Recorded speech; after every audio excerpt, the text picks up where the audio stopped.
जय हरि हरि बद्रीनाथ केदारनाथ। नमस्कार दोस्तों, मैं हूं दीपक बिष्ट। आपका स्वागत करता हूं अपने channel tour with first step में। दोस्तों यहां पर 1 से 2 वीक पे मैं यहां पे प्रेजेंट नहीं था, तो हो सकता है आपको डेली अपडेटेशन यहां पे मेरे द्वारा नहीं मिल पाई हो। दोस्तों आज लेटेस्ट अपडेट के साथ ही मैं यहां पर आया हूँ चारधाम यात्रा को लेकर। तो ज़्यादा टाइम ना लेते हुए आपको अपडेट यहाँ पर बता देता हूँ, और अभी तक आप चैनल पर नए आए हैं तो चैनल को ज़रूर सब्सक्राइब कर लीजिएगा। दोस्तों लेटेस्ट अपडेट ये है कि उत्तराखंड सरकार फिर से एक बार यहाँ पर हाई कोर्ट पहुँच चुकी है, और इस बार कोई हाई कोर्ट पे ऐसा कोई डिसीजन नहीं है कि यात्रा पर रोक लग गई है या फिर यात्रा चालू करनी है। यात्रा आप सभी को जैसा पता है कि यात्रा चालू है, और वही मैं आपको बताऊंगा। यहाँ पर इस बार जो अपील की गई है वो है चारधाम यात्रा की जो डेली श्रद्धालुओं की लिमिट है उसको बढ़ाने को लेकर। जैसा कि दोस्तों मैं भी बात करूं रिसेंटली की, जैसे अभी केदारनाथ में 800 श्रद्धालु एक दिन में दर्शन कर सकते हैं, और वही बद्रीनाथ धाम में 1000 लोग। तो इसी लिमिट को बढ़ाने को लेकर जो उत्तराखंड सरकार है वो हाईकोर्ट पहुंच चुकी है। अगर मैं बात करूं कि ये लिमिट कितने तक बढ़ाई जाएगी, तो बात यहाँ पे रखी गई है कि यहाँ पे केदारनाथ और बद्रीनाथ में 3-3 हज़ार श्रद्धालु एक दिन में दर्शन कर सकते हैं।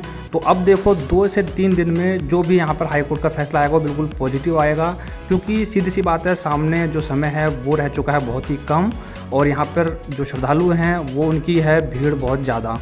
तो आप ई पास का यहाँ पे एक बहुत बड़ा लफड़ा है कि उन श्रद्धालु जिन्होंने टिकट बुक करा रखी है लेकिन वो वहाँ नहीं पहुँच पा रहे हैं, वो भी लिमिट में एक दिन के 800 में काउंट हो रहे हैं।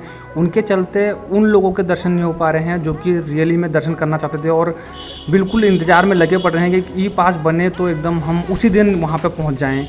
तो दोस्तों एक पर्सनली मैं आपको यहाँ पर चीज़ रिकमेंड करूँगा। अगर आप लोग आसपास के एरिया में रहते हैं 100, 150, 200 किलोमीटर में, और आपका बिजी टाइम नहीं है, बिजी शेड्यूल नहीं है, आप अगर फ्री हैं, मैं ये नहीं कहूँगा कि आप अपने बिजी टाइम में वहाँ बिल्कुल पहुँच जाइए, क्योंकि हो सकता है वो ई पास आपको उस दिन ना भी मिले। तो ऐसा बहुत मतलब अभी देखने को मिल रहा है कि जैसे 800 पास एक दिन के हैं तो उसमें से 100 लोग नहीं पहुँच रहे हैं। तो हो सकता है उस दिन आप वहाँ पहुँचे और आपको वो ई पास मिल जाएँ, और बाबा का जो बुलावा है वो उसी दिन वहाँ पर आपका पूरा हो जाए। दोस्तों यहाँ पर सेकंड थिंग, अब मैं जो बात करने जा रहा हूँ कि 1000 लोग यहाँ पर जो डेली श्रद्धालु दर्शन कर रहे थे और अब 3000 क्यों करे जा रहे हैं। अगर एक पॉइंट ऑफ व्यू मैं अपना बताऊँ तो आप प्लीज़ सुनिएगा कि ये पॉइंट ऑफ व्यू है जहाँ पर हज़ारों की भीड़ दर्शन करना चाहती थी केदारनाथ चारों धाम को, तो इस बार वहाँ पर 1000 और 3000 की लिमिट रखी जा रही है। दोस्तों कहीं ना कहीं व्यवसायियों के पॉइंट ऑफ व्यू से जो ये लिमिट बढ़ाने की जो कोशिश की जा रही है वो सफल भी हो जानी चाहिए, क्योंकि बहुत आस लेकर बैठे हैं वो व्यवसायी लोग, जिन्हें कि चारधाम यात्रा को लेकर बहुत ही अपने मन में पूरी साल भर की जो रोजी रोटी का है वो रोज़गार उनका होता है। तो कहीं ना कहीं ये लिमिट बढ़नी भी चाहिए। तो देखते हैं कितनी जल्दी इस पर फैसला आता है, और वो लोग भी बहुत इंतज़ार कर रहे हैं कि बहुत जल्दी ये फैसला आ जाए।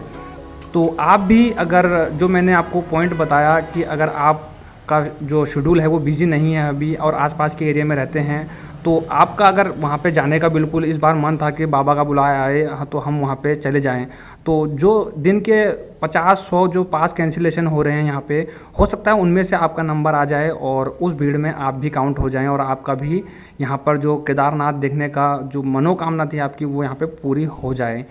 और यहाँ पे जो डेली पासों की आप लिमिट बढ़ेगी, तो देखते हैं ये 2 से 3 दिन में जो अपडेट आता है वो कितनी जल्दी अप्लाई होता है। और यहाँ पर जो सबसे बड़ी जो प्रॉब्लम फेस करने को मिल रही थी कि देहरादून के पोर्टल पे भी यहाँ पर आपको ई पास के लिए 2 जगह अप्लाई करना पड़ रहा था, तो कहीं ना कहीं वो देहरादून वाला सिस्टम भी वो भी बेकार था, वो हटा दिया गया है हालांकि। तो अब ई पास का जो ये लफड़ा है ये अब यहाँ पर थोड़ा सा बढ़ा दिया जाएगा। और एक मैंने आपको जो अपनी तरफ से रिकमेंड किया है कि अगर आप जा सकते हैं वहाँ पे जो पास कैंसिलेशन हो रहे हैं। तो दोस्तों यही था लेटेस्ट अपडेट आज की वीडियो में, और जैसे ही 1 से 2 या 3 दिन में जो ये अपडेट आता है कि श्रद्धालुओं की जो संख्या है वो बढ़ा दी गई है, तो आप लोगों के साथ मैं जल्द ही शेयर कर दूंगा। और अभी इन्हीं शब्दों के साथ दोस्तों वक्त हो चुका है जाने का, चलते हैं दोस्तों। जय हिंद, बाय बाय।